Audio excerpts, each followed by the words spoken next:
Hello, welcome to this last week of Daily Elastic Bytes about Elastic Cloud. Today I will speak about autoscaling and what we can do with autoscaling.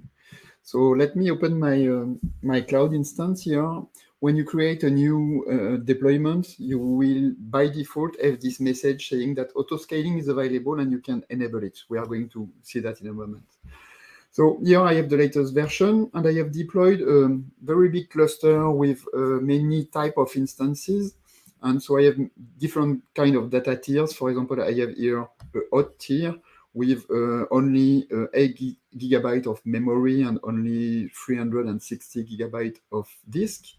And then I have the warm tier with more disk, but 4 gigabyte of memory. And then the cold tier here with one node, same settings basically, and also a tier for frozen, which helps to read searchable snapshots actually. So it's a cache. So with that, you can enable actually auto scaling, and what is going to happen behind the scene, it's going to auto scale depending on the usage that you have. I did not show you, but I have also machine learning nodes here available. So all those things can increase in terms of storage and memory depending on the needs. So let's enable that. And when you enable this, automatically some settings are applied to your Elastic cluster. So we can see that in details. And normally it does not take a long time. So the plan is successful, and now we have a cluster which is available for auto scaling. If we look at the settings again, now we can see that everything is ready for auto scaling. And what we can see is the edit settings here. Here, you can control what is the current size that we have. So we started with this size, and depending on the activity, then you will be able to go up to a given number. We will see that in a moment as well. And same for the other tiers here. And if we look at the machine learning settings as well, this is the same thing. So by default, there is a minimum of size per zone, but you can go up to a given number depending on the usage. I'm not going to run everything here locally, just because it will take too much time. So I have recorded already a video with all the settings that I did. So I'm going to explain what is going to happen behind the scenes. So what I did, I restored in my cluster a big snapshot. So I have a lot of disk which is already used. And behind the scene, I was sending some data to the cluster. So I was increasing the disk usage basically. So in this cluster, I have this 8.2 instance with 1 gigabyte memory, as you can see here and here. So this is not the same cluster as you saw. This one is less bigger in terms of size. And what you can see, so the time has been accelerated here for the demo. What you can see is that the size on disk is increasing. And at some point, Elasticsearch is going to say, okay, I need to auto-scale this deployment because I don't have enough disk space. And this is what is going to happen here. If you look at what is happening, so there is a configuration change in progress, and we can see what is the activity behind the scene. So let's click on this one.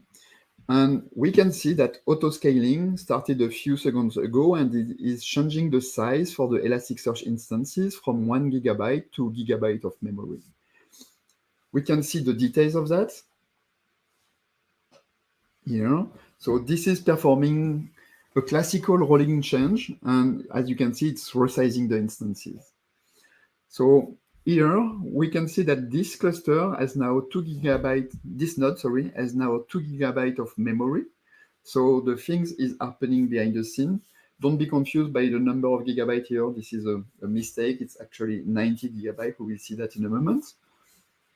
And so let's accelerate the time again. So the change is still continuing. And you can see here things happening.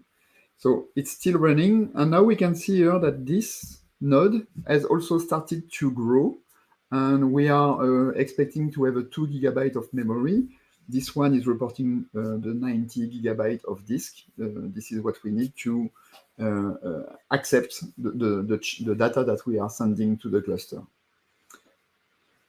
So let's see what is happening. So now the plan is successful. It took about 5 minutes to apply this plan automatically. So basically, you don't have to do anything. You just have to wait for the cluster to grow with your needs. So that was it for this part of the demo. Now you can ask yourself what is happening when I want to actually decrease my cluster, because this is something that you would like to do maybe. So let's go back here. Oh, I'm not connected, so let me connect again.